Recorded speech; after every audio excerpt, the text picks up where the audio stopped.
ఎనిమిదో భాగం. సాయంత్రం 6 గంటలవుతుంది. బాలాజీ దర్శనం చేసుకుని నలుగురు బిర్లా మందిర్ రైలింగ్ ఆనుకుని సిటీ అందాలు పరికించసాగారు. శీతాకాలం కావడాన సిటీ అంతా అప్పుడే విద్యుత్ దీపాలు వెలిగి దీపాల కాంతులతో మెరిసిపోతుంది. కారుణ్య మనసు చాలా సంతోషంగా ఉంది. తన తల్లి స్నేహితురాలి కూతురు సుప్రియ. అందరినీ ఆవిడ దూరంలో పెట్టే ఆమె తనెవరో తెలియకుండానే తనో స్నేహితుడిగా అంగీకరించడం, స్వీటీతో తన ప్రేమాయణాన్ని ఆమోదించడం జీవితం అతడికి ఒక తీయని కల్లా తోచింది.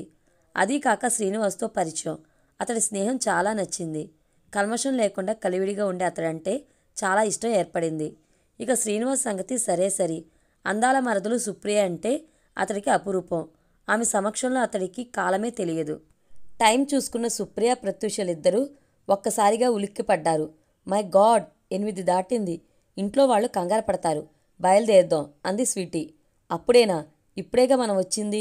ఇంకా చాలా మాట్లాడాలి అన్నాడు శ్రీనివాస్ కాస్త అయిష్టంగా.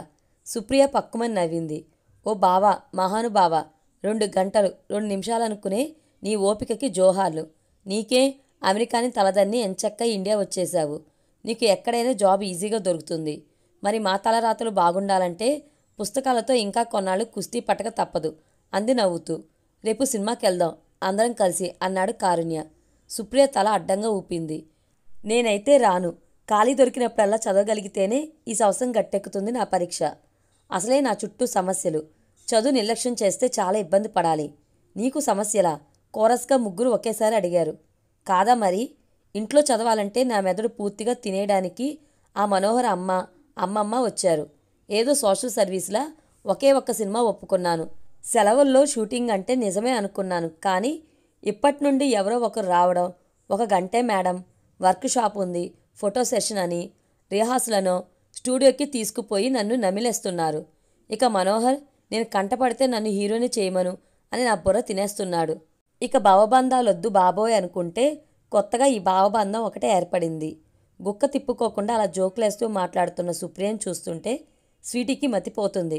ఎంత మార్పు దీనిలో అనుకుంది ఆశ్చర్యపోతూ. శ్రీనివాస్ ఆమె వైపు తన్మయత్వంతో చూశాడు. ఎంత చమత్కారం ఈమెలో! తను ఆమెకి భావబంధమైతే తనకు ఆమె ప్రియబాంధవి. పరీక్షలు దగ్గరకు రావడంతో సుప్రియ సీరియస్గా చదువు మీద దృష్టి పెట్టింది. శ్రద్ధగా చదువుకుంటున్న ఆమెని పలకరించడానికి ఎవరికీ ధైర్యం చాలటం లేదు. సినిమాల గురించి 2 సార్లు పలకరించి భంగపాటు పడ్డారు. నాగమణి తల్లి పిన్ని ఇక లాభం లేదనుకుని పరీక్షలయ్యాక షూటింగ్ మొదలయ్యే ముందు వస్తామని ఊరెళ్ళిపోవడంతో సుప్రియ తేలిగ్గా ఊపిరి పీల్చుకుంది. తన షికాలు కూడా కట్టిపెట్టి కాలేజీ ఇల్లు తప్ప వేరే ధ్యాస లేకుండా పోయింది. ఒకసారి వెళ్ళి మావయ్యను బావని చూసి రావాలని మనసు లాగినా కంట్రోల్ చేసుకుంది. ఒకసారి ఫోన్ చేసి మాట్లాడింది. లాస్ట్ ఎగ్జామ్ శనివారంతో అయిపోతుంది. ఆదివారం డాడీకి కేసులు లేవు. ఇంట్లోనే ఉంటారని చెప్పమన్నారు. కాబట్టి లంచ్కి మీరిద్దరూ మా ఇంటికి వచ్చేయండి అంది. ఆఖరి పరీక్ష రాసి అంతా తృప్తిగా ఊపిరి పీల్చుకున్నారు. ఆదివారం రాత్రి కారుణ్య ఊరికెళ్తానని చెప్పడంతో అప్పటికప్పుడు సుప్రియ నిర్ణయించుకుని కారుణ్యని ప్రత్యూషని కూడా తమింటికి భోజనానికి ఆహ్వానించింది. కారుణ్య 1 నిమిషం తటపడాయించి స్వీటీ వైపు చూశాడు. ఏం చేద్దాం అన్నట్టు. ఆమె సరేనన్నట్టు తలాడించింది. ఓ, అమ్మగారు పర్మిషన్ ఇస్తే గాని తమరు రాలేరు కాబోలు అంది వ్యంగ్యంగా. ఇద్దరూ పట్టుబడ్డట్టుగా నవ్వేశారు. వారు వస్తున్నట్టు తెలుసుకున్న నాగమణి అడావిడి అంతా ఇంతా కాదు. ఎన్నడూ కిచెన్లోకి అడుగుపెట్టిన ఆమె చేయాల్సిన పదార్థాలు పురమాయించింది. సుచిత్ర వద్దు మొర్రో అంటున్న వెనక ఆమెకి చీర కట్టించి నగలు పెట్టింది. తల్లో పువ్వులు గాజులతో భారతీయ స్త్రీకి ప్రతీకగా ఉంది. కొంచెం లావైతేనేం, తన కూతురికున్న కళ దానికెక్కడుంది అనుకుంది గర్వంగా. గోపాలరావు మనసు కల్లోలంగా ఉంది.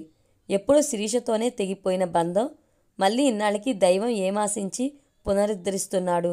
అన్నిటికన్నా అతన్ని కలవరపరిచిన విషయం నాగమణి చూపిస్తున్న అత్యుత్సాహం దేనికి దారితీస్తుంది? సుచిత్ర ప్రత్యేక అలంకారాన్ని చూసిన కొద్దిసేపటికే అతడికి సమాధానం లభించింది. ఆమె అనుకున్నది జరుగుతుందో లేదో తెలీదు, కానీ ఆమె అతి తెలివికి ఆశ్చర్యపడ్డాడు. ఒకరినొకరు కలుసుకునే గడియ రానే వచ్చింది. బావ మరుదులిద్దరూ కళ్లతోనే పలకరించుకున్నారు. అతన్ని చూడగానే శిరీష జ్ఞాపకాలు ఒక్కసారిగా చుట్టుముట్టాయి. కళ్లల్లో సన్నటి నీటి పొర అడ్డం పడగా చేయి చాచి కరచాలన చేస్తూ వారిని లోనికి ఆహ్వానించాడు. నాగమణి శ్రీనివాస్ మీద నుంచి చూపు తిప్పుకోలేకపోయింది. మగవాళ్ళలో కూడా ఎంత అందగాళ్లుంటారా అనుకుంటూ శ్రీనివాస్ దృష్టిలో పడాలని సుచిత్ర చేసిన ప్రయత్నం వృధా ప్రయాస అయింది. ఎంతసేపు అతడి చూపులు సింపుల్గా పంజాబీ డ్రెస్లో కడిగిన ముత్యంలా ఉన్న సుప్రియ మీదే. అతడు అమెరికా వదిలి ఇండియా వచ్చేసినట్లు తెలియగానే నాగమణి మొహం గాలి తీసేసిన బెలూన్లా అయిపోయింది. కారుణ్య ప్రత్యూష రావడంతో వాతావరణం ఒక్కసారిగా మారిపోయింది. అతన్ని తండ్రికి పరిచయం చేసింది. తన జూనియర్ శైలజ కొడుకు అని తెలిసిన అతడు ఆశ్చర్యపోయాడు. శిరీష ఆమె మంచి ఫ్రెండ్స్. పెళ్ళైనా కూడా వారి స్నేహం కొనసాగుతూనే ఉండేది. ఆమె మెడిసిన్లో ఉండగానే తను పెళ్లి చేసుకోవడంతో ఆమె అప్పటికే ప్రెగ్నెంట్. తను పెళ్ళైన 6 నెలలకి కొడుకును కంది. అతడేనా ఇతగాడు? ఆ రోజు షాపింగ్ కని శిరీషతో కలిసి వెళ్ళిన ఆమె తన కళ్ల ముందే తన స్నేహితురాలు లారీ గుద్దుకుని దుర్మరణం పాలవడంతో బాగా కలత చెంది ప్రాక్టీస్ ఈ ఊళ్ళోనే పెట్టాలన్న ఆలోచన వదులుకుని చెన్నై వెళ్ళి అక్కడే సెటిల్ అయిపోయింది. ఆమె భర్త తల్లిదండ్రులు ఆ ఊళ్ళోనే ఉంటున్నారు కాబట్టి అతడికి కూడా అభ్యంతరం లేకపోయింది. అంత పెద్ద సిటీని వదులుకుని హైదరాబాద్ వచ్చి చదువుకోవడం ఆశ్చర్యం అనిపించింది. అక్కడ అన్ని కాలేజీలు పెట్టుకుని ఇక్కడ చేరావేమిటి అన్న ప్రశ్నకు నేను 8th క్లాస్ నుండి ఆంధ్ర వచ్చి విజయవాడలో అమ్మమ్మ గారింట్లో ఉండి ఇంటర్ వరకు ఇక్కడ చదువుకున్నాను. మా ఫ్రెండ్కి ఈ ఊళ్ళో సీటు రావడంతో నేను కూడా ఇక్కడికి షిఫ్ట్ అయిపోయాను.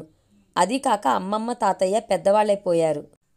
ఇంకా వారి చేత చేయించుకోవాలంటే మనసు రాక ఇక్కడికి వచ్చేశాను అన్నాడు. సాయంత్రం వరకు కులాసాగా గడిచిపోయింది. అంతా ఎవరింటికి వారు వెళ్ళిపోవడంతో ఒక్కసారిగా స్తబ్దుగా అయిపోయింది. నాగమణి ముభావంగా లోపలికి వెళ్ళిపోయింది. వాళ్ళు రాకముందున్న ఉత్సాహం ఊదేసినట్లుగా ఎందుకు మాయమైందో సుప్రియకి అంతుపట్టలేదు. సినిమా షూటింగ్ మొదలవడంతో సుప్రియ బిజీ అయిపోయింది. 2 రోజులు స్వీటీ వచ్చింది కంపెనీ కోసం. రోజు జాగింగ్లో మావయ్య శ్రీనివాస్ కలుస్తూనే ఉన్నారు. తన నటనను చూసి సలహా ఇమ్మంటూ వారిని ఆహ్వానించింది లొకేషన్కి. షూటింగ్ మొదలైన మొదటి రోజు నుండి మనోహర్ని ఆమె విదిలించుకొడుతున్నా వినక స్టూడియో చుట్టూ డైరెక్టర్ చుట్టూ తిరుగుతూనే ఉన్నాడు తనకో వేషం ఇమ్మంటూ. గట్టిగా అంటే సుప్రియ నొచ్చుకుంటుందేమోనని సందిగ్ధం. అతన్ని ఎలా వదిలించుకోవాలో అర్థం కాని అయోమయం. అవకాశం వచ్చి నీకు తగ్గ పాత్ర కుదిరితే అలాగే ఇస్తామని దాటేసాగారు. మనోహర్కి అర్థమైపోయింది. మొహమాటం కొద్దీ సరేనంటూ కప్పదాట్లు వేస్తున్నారు. కానీ తనకి అవకాశం మాత్రం ఇవ్వరని అతడి హృదయం బగ్గుమంటుంది.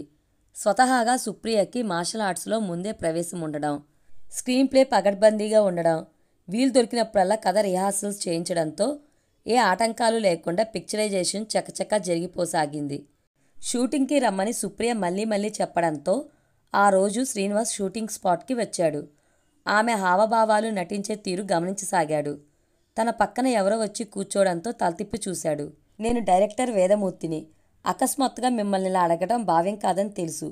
అవకాశం మనల్ని వెతుక్కుంటూ వస్తే దాన్ని స్వీకరించడం విఘ్నత అనిపిస్తుంది. సుప్రియతో పాటుగా నటించే అతను పేరున్న నటుడే. పోలీస్ ఆఫీసర్గా నటించాలి. కానీ అనుకోకుండా వాళ్ళ మదర్ పోవడంతో ఊరికెళ్ళిపోయాడు. 15-20 రోజుల వరకు రావడానికి అవదట.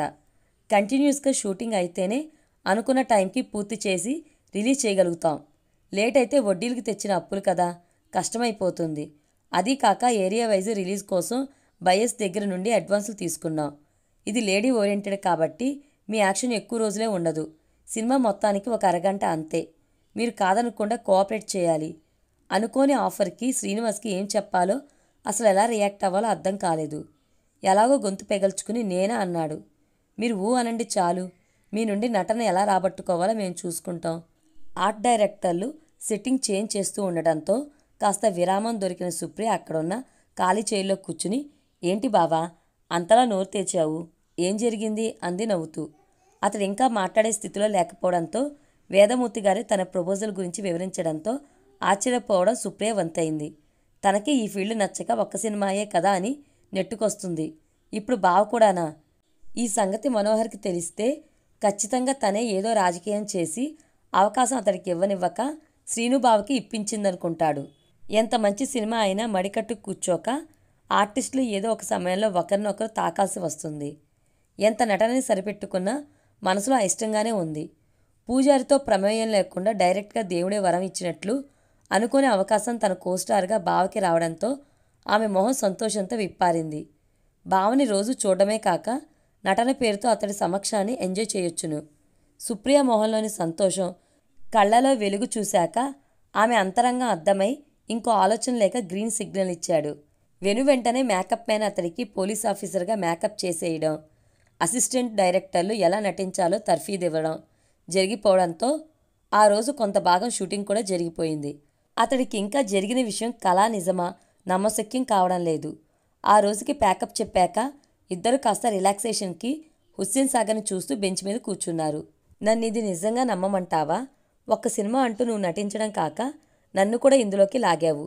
ఈ సినిమా పూర్తయ్యాక మన పరిస్థితి ఏంటి అన్నాడు ఆమె చేతిని తన చేతిలో బిగిస్తూ. ఏముంది, వారిచ్చే మిగిలిన అమౌంట్ కూడా ఏ చారిటబుల్ ట్రస్ట్కో ఇచ్చేసి చేతులు దులిపేసుకుంటాను. హాలిడేస్ పూర్తి కాగానే ఫైనల్ ఇయర్ కంటిన్యూ చేస్తాను. మరి నువ్వేం చేస్తావో అది నీ ఇష్టం. నీ చదువుకు తగ్గ జాబే చూసుకుంటావో లేక హీరోగా కంటిన్యూ అయ్యి ఏ హీరోయిన్తోనైనా లైఫ్ని సెటిల్ చేసుకుంటావో ఏ నిర్ణయం అయినా నీ చేతుల్లో ఉంది అంది అతన్ని క్రీగంటా చూస్తూ. ఆమె మాటల్లో శ్లేష మొహంలోని కొంటితనం అర్థమయ్యి చేతిని నొక్కి ఇంకో చేతిని ఆమె భుజం చుట్టూ పోనిచ్చాడు. నువ్వన్న వాటిలో జాబ్ చూసుకోవడం ఎంత నిజమో నా మనసుకు నచ్చిన హీరోయిన్తో నా జీవితాన్ని ముడివేసుకోవడం అంతే నిజం. నా ఊహకందని విషయం నటన. అది కూడా కేవలం నా ప్రియ బాంధవి కోసం ఒప్పుకున్నాను. అతడి మాటలకు ఆమె మనసు పులకించిపోయి మౌనంగా అతడి భుజం మీద తల అంచింది. ఎన్నోసార్లు స్వీటీతో రోజు జాగింగ్కి ఇక్కడికి వస్తూనే ఉంది. అయినా ఎన్నడూ లేని విధంగా హుస్సేన్ సాగర్, బుద్ధ విగ్రహం, అస్తమిస్తున్న సూర్యుడు, నీళ్ళలో విహారం చేస్తున్న జనాలు, ప్రతి చిన్న విషయం ఆమె కళ్ళకి మనోహరంగా కనిపిస్తున్నాయి. శ్రీనుబావ విషయంలో తన మనసు ఎందుకో బలహీనంగా బేలగా ఉంటుంది. అతడి సమక్షంలో మనసు ఆహ్లాదంగా ఉండడమే కాదు, తన హక్కు అన్నట్లు తన భుజాల చుట్టూ చెయ్యేసి ఆనుకుని కూర్చున్నా తనకి కోపం రాకపోగా గిలికింతలు పెడుతుంది. ఆ స్పర్శని ఇష్టపడుతుంది. అంటే తను తనకి తెలియకుండానే ప్రేమలో పడిందా? ఒక కవి రాసినట్టుగా దీని పేరైనా ప్రేమ అని ప్రియభావన. తను ఎన్నోసార్లు స్వీటీతో వాదించేది. లవ్ ఎట్ ఫస్ట్ సైట్లు, ప్రేమలు అన్నీ వట్టి ట్రాష్, పనిలేని వాళ్ళు వాగే సొల్లు కబుర్లు. నిజ జీవితంలో బయోలాజికల్ నీడ్ కోసమే ప్రేమలు వలకపోసుకుంటారు. వారి లవ్ ఎటువంటిదంటే అద్దాల బీరువాల దాచిపెట్టిన మిఠాయి లాంటిది. అది చేతికి దొరికినంతసేపు నోరూరిస్తుంది. ఒకసారి దాని రుచి తెలిసాక మొహమొత్తి వెగట కలిగిస్తుంది. ఎప్పుడైతే వెగట పుడుతుందో చక్కెర వ్యాధి సోకిన పేషెంట్ల ప్రేమ జోలికి పోక చేసిన తప్పుకి లెంపలేసుకుని ఒకరి లోపాలొకరు ఎంచుకుంటూ జీవితాంతం తీరిగ్గా పోట్లాడుకుంటారు. తన ప్రేమ నిర్వచనం విన్న స్వీటీ 10 నిమిషాలు ఆపకుండా నవ్వింది.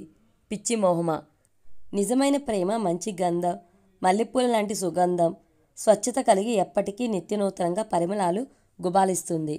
నువ్వన్నట్లుగా కపట ప్రేమికులు ఉండొచ్చును. మరి వారి ప్రేమ వాసన లేని కాగితం పూలే కదా. అయినా ప్రేమలో నిండా మునిగి చూడు, అప్పుడు తెలుస్తుంది నీకు దాని విలువ అంది తన్నే ఆట పట్టిస్తూ. నేనా ప్రేమ? నోవే అంటూ విలన్లా బిగ్గరగా నవ్వింది ఆ రోజు. మరిప్పుడు శ్రీనుబావ మాటలకు చేతలకు నాగస్వరానికి కట్టుబడ నాగిల్లా ఊగుతుంది తన మనసు.